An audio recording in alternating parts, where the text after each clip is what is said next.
Welcome, everyone. My name is Linda Cott, and I'm a reference librarian here at SDSU. And we're here today to welcome author Mike Henriksen and to celebrate the publication of his book, First Person, Legendary South Dakota Sports Stories, Volume 2.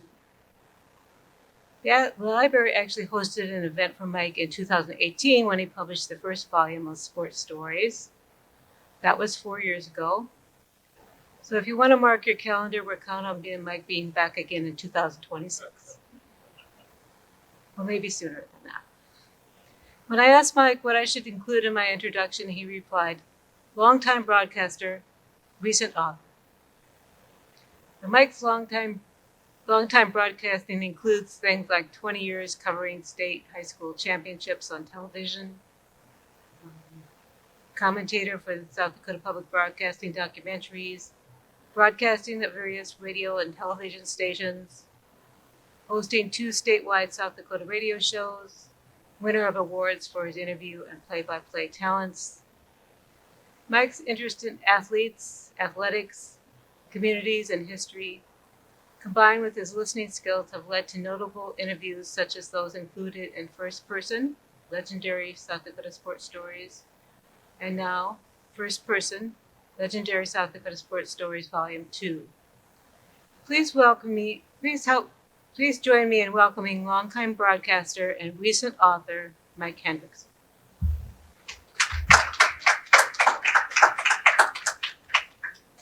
Thank you very much. Can I just take you with me everywhere I go?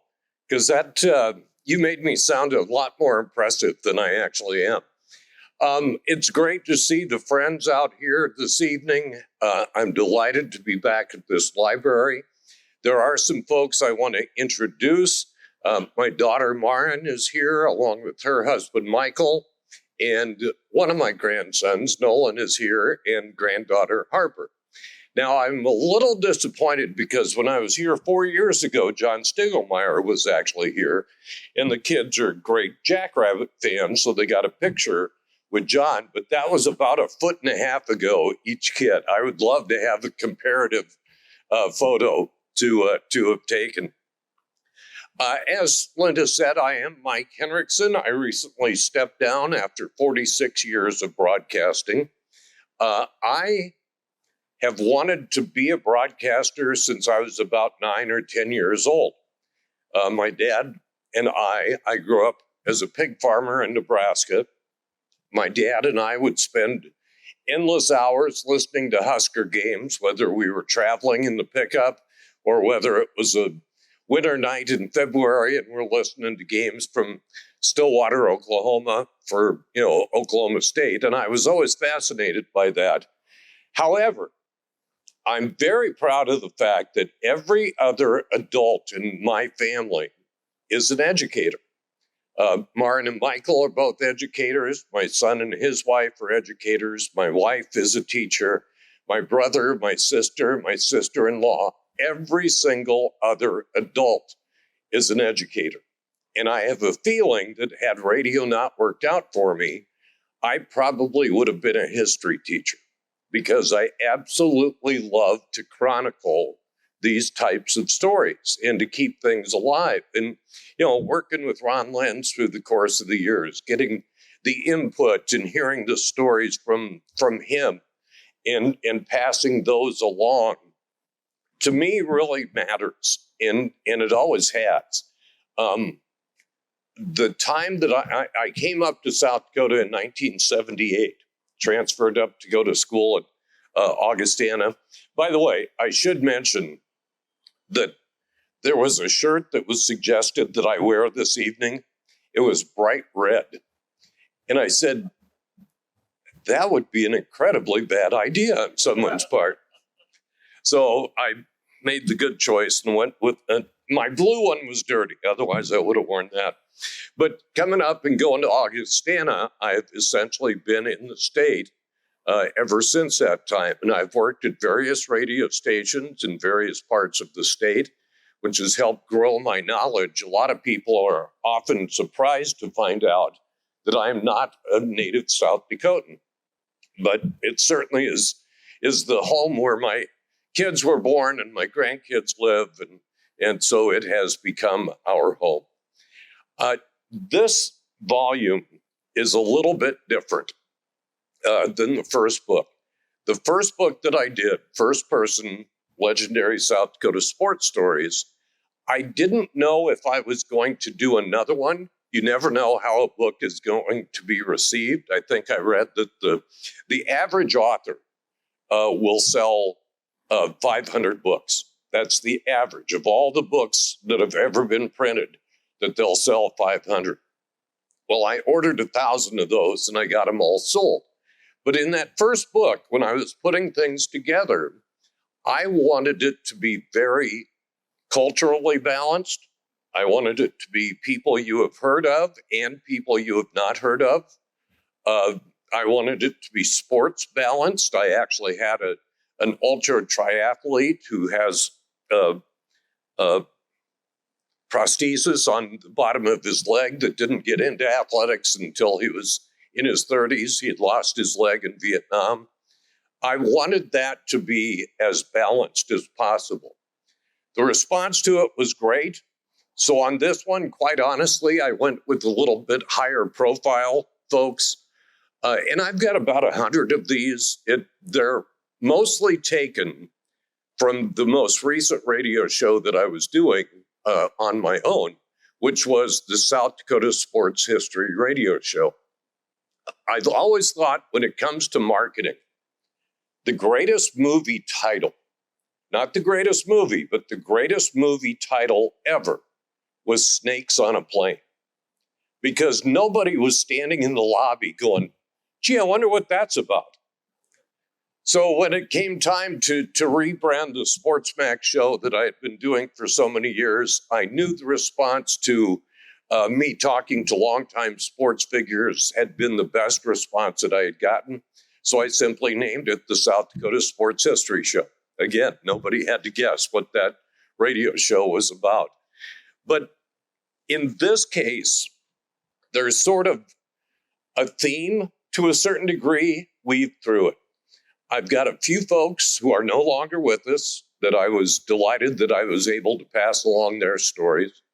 I've got some folks who kind of show, as you read the book, you will see how intertwined South Dakota sports is, that we all know somebody. That was my stock in trade for so many years, doing the high school football and basketball playoffs, was passing along. And actually, I gave up football. And those of us in this room being a certain age, I gave up football, I believe it was 2018, because each year the field got about 5 yards longer on each end. And I found myself watching as much of the monitor as I was the actual field. So we lived in Del Rapids at the time. We had lived in Del Rapids for about 25 years. And it happened to be in November, the Wednesday night before the Dakota Dome. And I'm at the grocery store and, going through the checkout line, and a couple of rows over, a buddy of mine is also checking out. And he says, oh, are you, stocking up for Vermilion? And I said, nope, I'm not doing football anymore. I gave that up. And he looked at me and he yelled, well, how the hell am I going to know who the center's uncle is? And I thought, that may go on my tombstone. Now, over the course of the years, we had plenty of folks who also said, just shut up and do the games. We don't care who those folks are. And our approach to it wouldn't have worked in Minnesota, where there are, millions of people. But it works in South Dakota because there's only 800,000 of us. But I started off, the first interview in the book is Larry Luchin's. And Larry has been battling some health issues. And so I wanted to make sure, Larry, of course, just remarkable human being and coach. I put Lolly Forseth in the book. Lolly was around for the beginning of Title IX. She was the one who was doing a lot of those battles with athletic directors, with other coaches, getting quality coaches. And again, this year we celebrated 50 years of Title IX. In the big picture, That's not all that long ago. And so that's why I wanted to get Lolly in. I got Dave Gassman in. Did an interview with Dave. Actually, when I interviewed Dave, Dave was in the hospital over in Rochester because he had been battling some health issues. He's much better now. But at the time, I wanted to make sure that I chronicled that. And it was shortly after Canova had won the state title that summer after finishing runner-up so many times. I've got Chad Lavin in it, and Chad is just simply in it because I like Chad Lavin. He had the most unique vision or journey as to how he became a coach. And he was also one of the first people to coach a Division I school from South Dakota when he got the job out of Wyoming. But Chad literally was going to be a lawyer. And he walked into the school down in Vermilion, into law school to register, and found out what his classes were going to be and how long it was going to take. And he walked into the admin building across the street and goes, "What's it take to be a coach?" And that was just as easy as it could be. We had the late Harvey Hamrick from Watertown. Harvey, an Ipswich native. I was very, very blessed to catch Harvey about a year before he passed. One of the things, and Harvey is one of those links. I have Larry Luchins in the book. Larry is the all-time winningest basketball coach at the high school level in South Dakota. I also have Marv McCune in the book. Marv passed away a year and a half, longtime friend of mine from DeSmet. Marv actually played for Larry at DeSmet. But the unique thing about Harvey not only gave the first job to Larry Luchins, the all-time winningest basketball coach, Harvey also gave the first job ever to Steve, coach at O'Gorman, Steve Keeter. The first job ever to Steve Keeter, and Steve Keeter became the all-time winningest football coach in South Dakota history. So he obviously knew his stuff.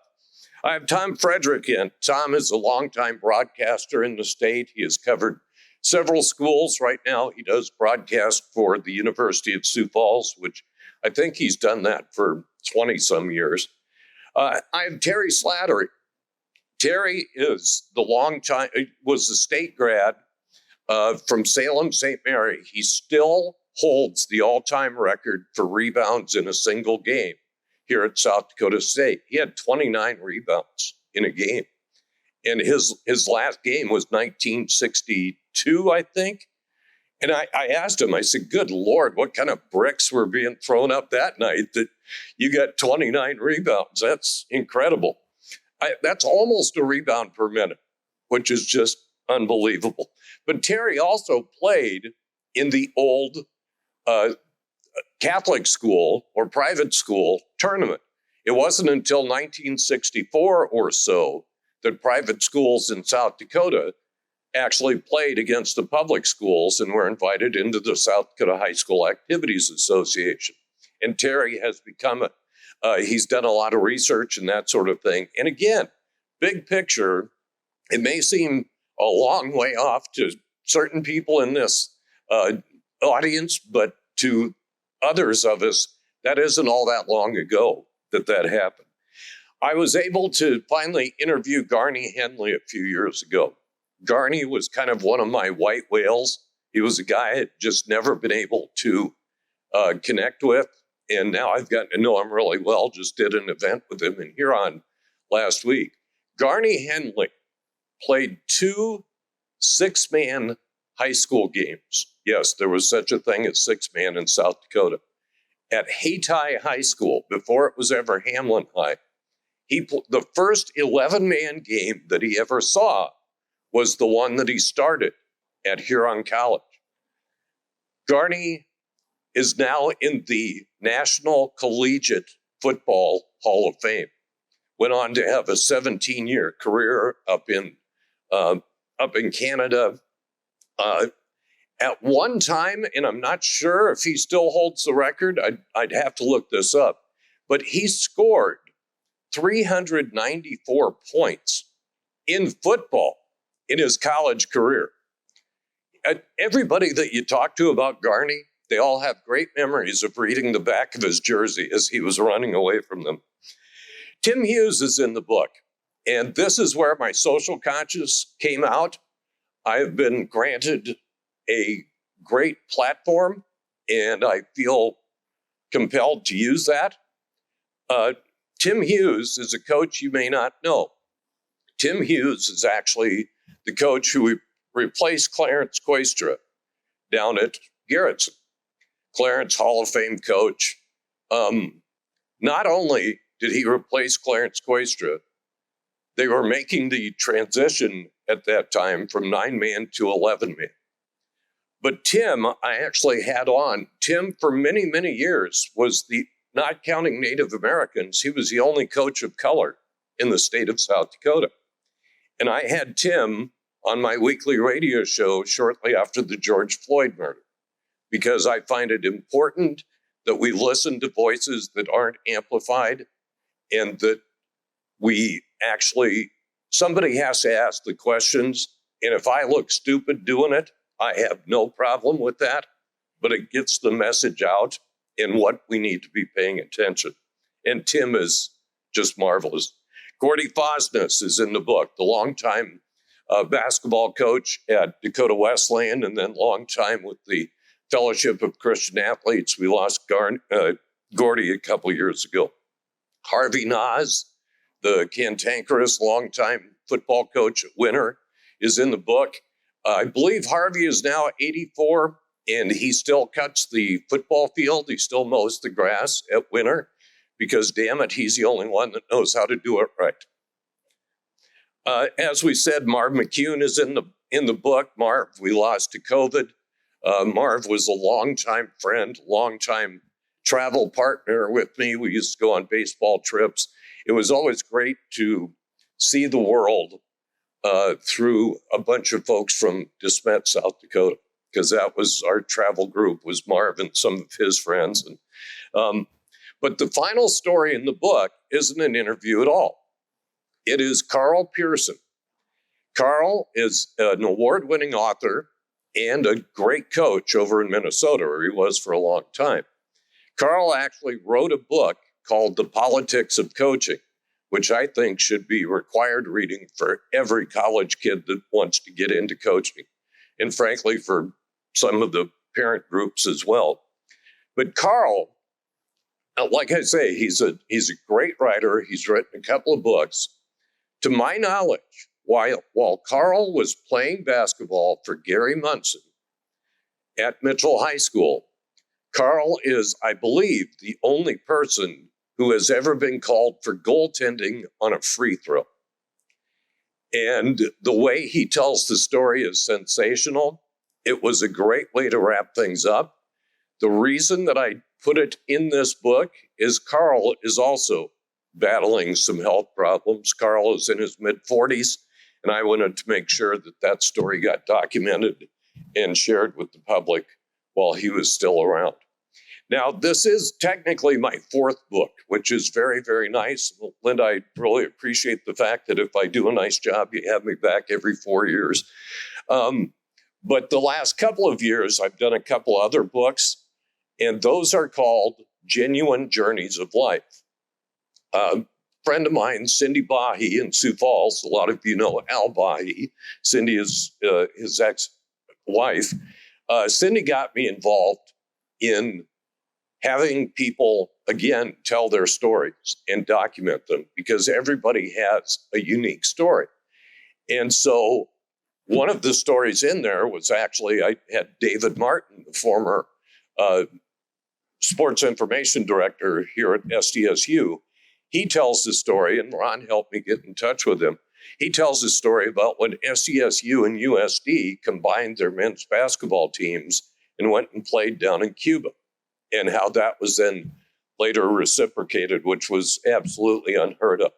But again, everybody has a story from a gal who I know who passed away when she was 6 and came back to life, to a gal who spent one afternoon, only one, being the mascot here in Brookings, wearing a gigantic head for a taco joint and moseying around town.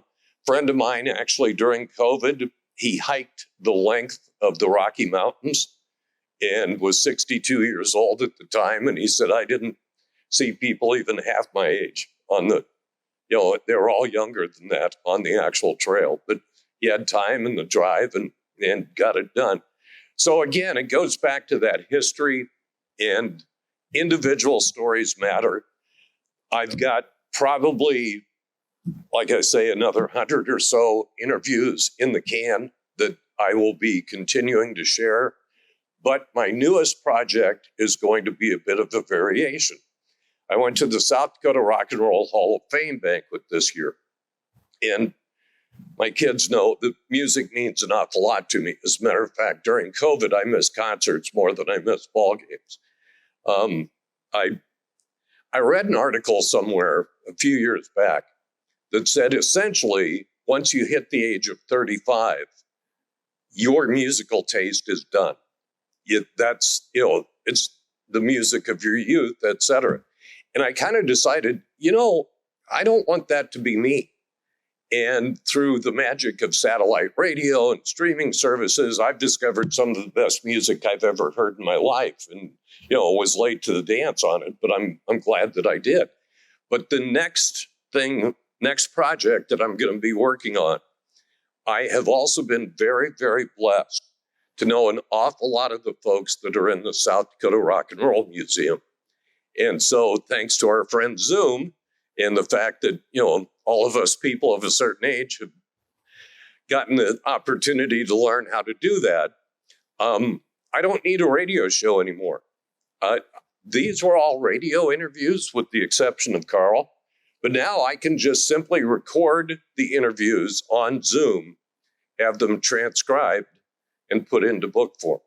And I'm a big believer in books. I've always been a voracious reader. The family knows not to give me books for Christmas because they won't see me for the next 3 days. But I think that stuff matters, and that's a project that's never been done. So I think that's what's going to be next, but then I will have more first person. One little side note. And by the way, you can order the Genuine Journeys of Life books. Those are online at genuinejourneysoflife.com. This one you can order at sportsmaxradio.com. The cover is actually, this is the press box at Dana College in Blair, Nebraska. Dana College is where I started off my radio career. Again, I knew I wanted to be in radio. There were 4 of us that were basically, from the time we were freshmen, we got on the radio, and 3 of us are still in it. The one guy that was probably the most talented, he decided to go make some money, and then he retired at 50. So he might have made the right decision. But this is actually where I did my first ever ball game. And to me, it was a 10-watt campus radio station, but I felt like I was doing the Super Bowl. So with that, questions?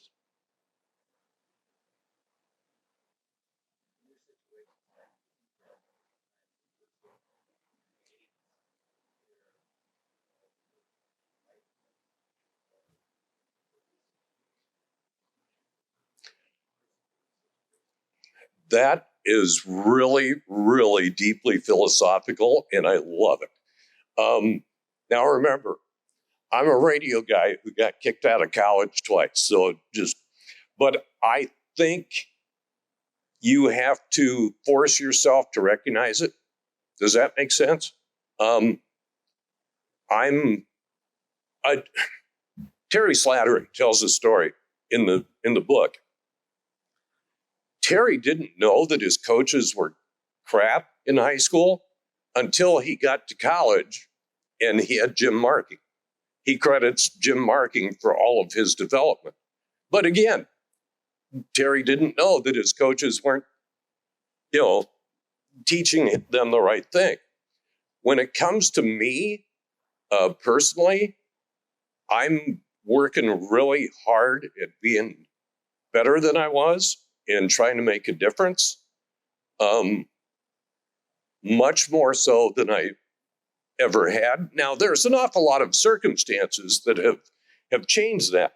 I'm not on the radio anymore, so I don't have to worry about who to offend. I don't have to worry about advertisers pulling their, because Mark Ovenden and I, for those of you that don't know, we did a radio show for 12 years. Mark is still doing it, but we owned the show. So those advertisers were writing checks directly to us. So I had to be very, very careful. I stepped down from that in May. And so a lot of times your outside circumstances change also. What filter I did have, which the filter, I don't know if it's a getting older thing, if the filter just gets thinner each year that we go along. But I know that my filter certainly was in place, but it was a lot thinner, and now it's pretty much gone. So I don't even know if that answers your question, but I feel like I should be laying down here and you should be charging me by the hour. This is like therapy for me. But yeah, is that?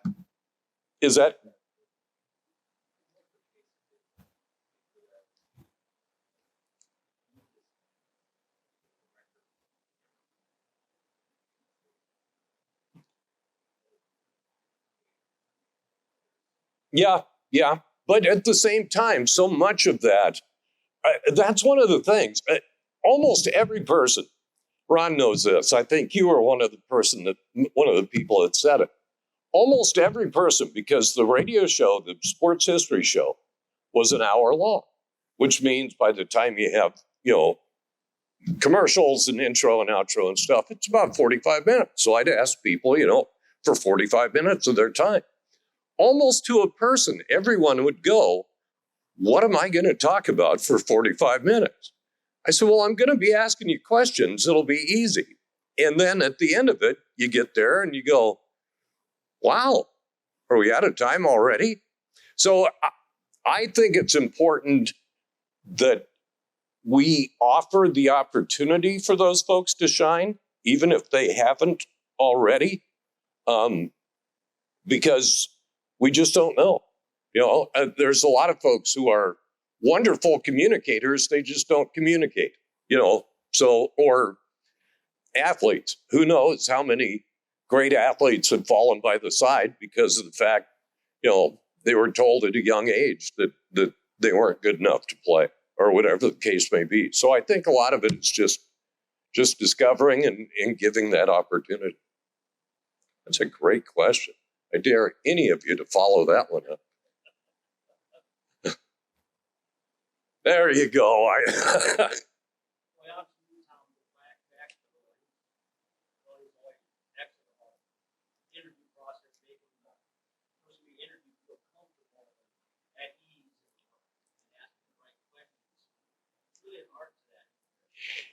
What I tell students, and yes, Max was great. He was really excellent. What I tell students when I go out to colleges or high schools and, people want to know, the ins and outs of the business. The number one key to being a good interviewer is being a good listener. And that's really the most basic thing that it comes down to. Because I can be as prepared as I possibly can be to interview Michael, for instance. I know Michael pretty well, but if in the middle of the interview, Michael suddenly pops up and goes, well, yeah, that was right after I got back from France. Well, I'm not going to the next question that I had planned. I'm going back and asking him about France, because that was something I didn't know.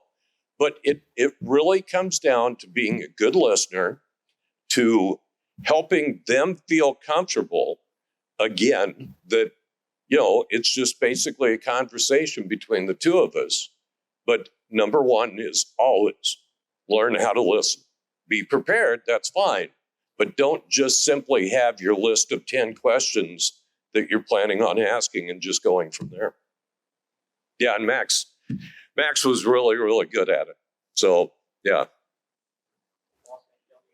Yes. Yeah, we're coming up. Or no, it was just 21 years ago that he passed in October. So yeah.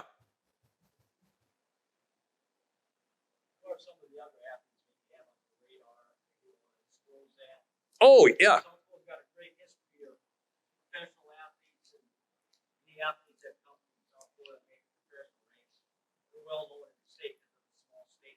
Yeah, right. And that's a nice thing.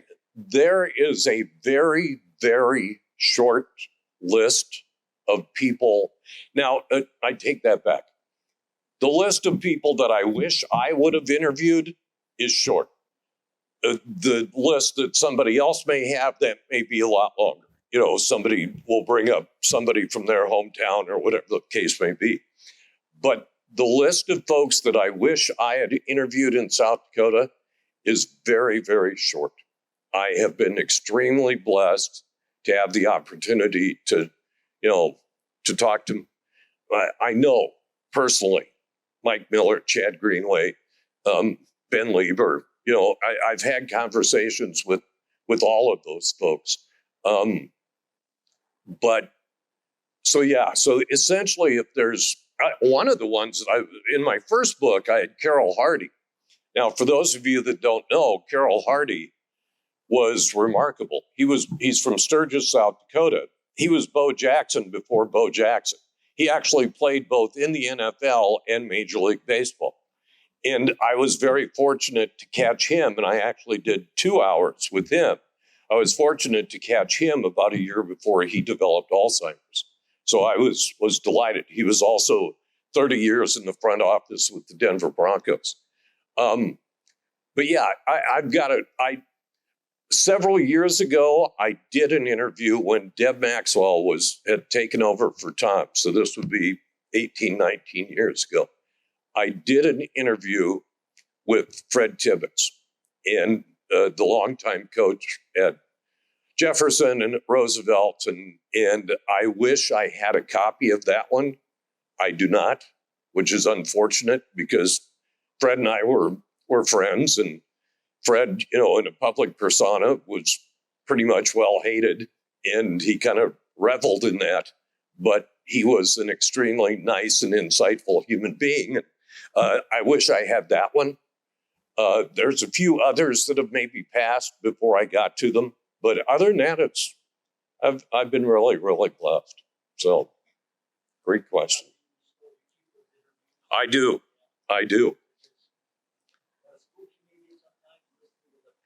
It is. And that's the other nice thing. And listen, we moved a few years ago and I lost a few. There were some that I had misplaced. The beauty of compact discs at the time. But at the same time, I was also really, really honored to have the opportunity. If it was, say, Chuck Welke up at Warner when he passed away of a heart attack a few years ago, I could replay that interview. I could re-air that. I could send it off to his family so that they always had that record of him telling his stories and that sort of thing. And unfortunately, again, a certain age, you get to a point. There was one point that I had 4 best ofs in a 2-month period because people were passing away. But at the same time, I was honored to do it and to have that so that folks can hold on. But yeah, there's times you go, oh, good heavens, I forgotten about this conversation. So, Maren, question? No.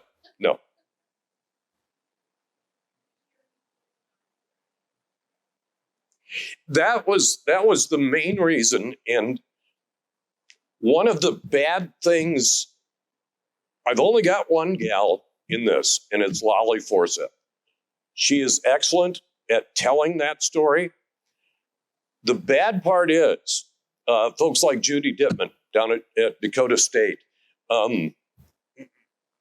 Gina Nelson down at Yankton, who was an assistant coach, Coralie Jorgensen, a bunch of people that are similar age to me. Basically, they all have the exact same story, which is good. I'll put another one in my next book, but I only had room for one of those in this book because their experiences are so unique. I've not included in this book, but coming in one down the pike, Larry Toft. Larry was coaching, and I won't even say where. Larry has been a longtime assistant. He was assistant for Fred Tibbetts. He was essentially in charge of keeping Fred from storming the court at any given time. But he tells a story about the first year of girls basketball being sanctioned, that there was a coach who got the job as girls basketball coach, and he didn't think that coaching girls was either to his level or that they could learn. So what he did, this is not Larry, this was another person on the staff. What he did was he'd roll out the basketballs, he'd go on the stage and lift weights for an hour. Then when he was done, that was it. That was the lack of respect that girls sports got at the time. When we first started girls sports in South Dakota, and I find this remarkable based on all of the wonderful cross country and distance runners that we've had. When we first started sanctioned track meets in South Dakota, girls weren't allowed to run more than a half a mile because nobody thought they could, which is, of course, ludicrous looking back, but that was what was known at the time. I've got Ruth Rain, who, of course, was such a pioneer in making a lot of those things. Just even having to go to the school board to get uniforms. Lolly tells the story about, they're trying to do gymnastics and all they have is track uniforms. So it was a different time, and the strides that we have made in a short period have really been remarkable. And Lolly also talks about South Dakota was actually at the forefront for some of this. We were among the first states in the country to go to a smaller basketball for girls. We were among the first first folks to go with the no jump ball, just alternating possession. We've really been a pioneer. We were among the first folks to go to rally scoring in high school volleyball. So you don't think about South Dakota as being, a place that's necessarily ahead of the curve on things, but when it comes to female sports, we really have. Yes.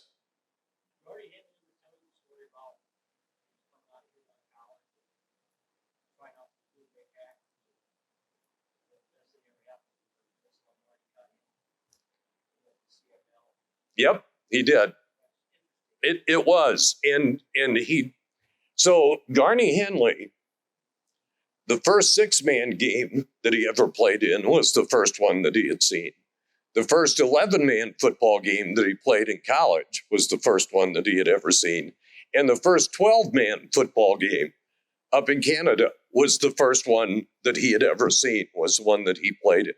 And he played both ways up in Canada. He was both defensive back and receiver. Yep. He was named as the this was a few years ago, but the CFL, Canadian Football League, had their 60th or 70th anniversary. And he was actually named as the 6th greatest player to ever play in CFL history. And he's from Hayti, South Dakota. Anything else? Yes.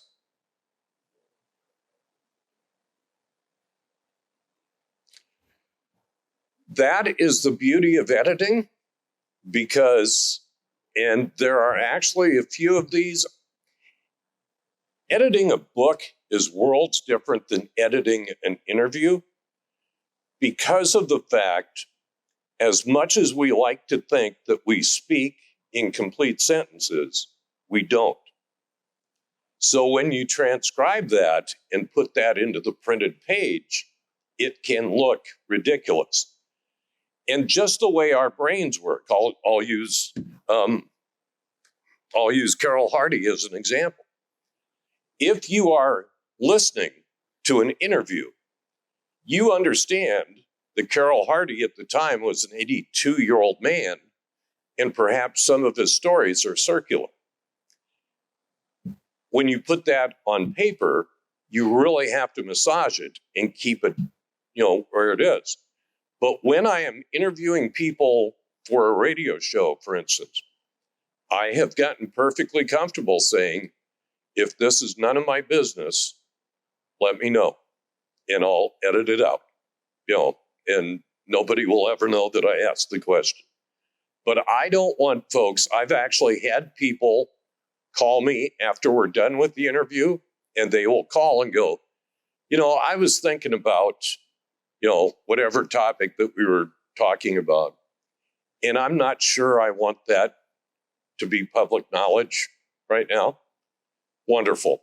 I'm more than happy to take that out, and it will never see the light of day. Because you have to build that trust and rapport with people also so that they feel comfortable. And if you're going to do a hack job on somebody, that doesn't inspire confidence, at least not in my mind. So, or to put people in uncomfortable situations. So, and a lot of it is just being a gracious host. If the people weren't comfortable sitting at your table, at an event at your house or whatever, they're not going to be a very good interview either. So a lot of it is just keeping common courtesy and like I say, and there were folks that I would ask ahead of time and say, hey, do you mind talking about this? With Tim Hughes tells it how it is. And I asked him specifically, I said, Tim, here's why I want you on. In one of my first Genuine Journeys of Life, I reached out Andre Fields, who was an outstanding player at USD and for the Sioux Falls Storm, and is still on the Storm's coaching staff. I put Andre in there just simply because of the fact, and he wrote the story. I said, Andre, I want you to tell the story. He's from Chicago. I want you to tell the story, if you're comfortable, of the first time that you were ever picked up for matching the description. And he did. He was delighted to share that story. But if he would have said no, I would have had zero problem with that also, But he was gracious enough to share that with us. So a lot of it is just, trust and getting to know the folks. That's a great question. Anything else? Youngsters in the back. Like to thank our technical crew, by the way. If you're watching on Zoom, you can't see them, but they're doing a very nice job. Hopefully you're all getting extra credit for this, perhaps. Oh, okay. There you go. All right. And the Flint Tropics jersey is classic. Nicely done. Yeah, very much so. Well, with that, if there's no other questions, I do have copies of the book for sale. I would be delighted. They're $20 each. I'd be delighted to sign them. Again, if you want to order online, go to my website, sportsmaxradio.com, and I'll get you a copy in the mail the next day. If you're interested in knowing more about the Genuine Journeys of Life, you can go to genuinejourneysoflife.com, and that's everything from heartbreaking to hilarious, in all points in between. But in the meantime, thank you so much. Linda, I greatly appreciate this. This is so much fun, and thanks for the opportunity, and thanks for coming out.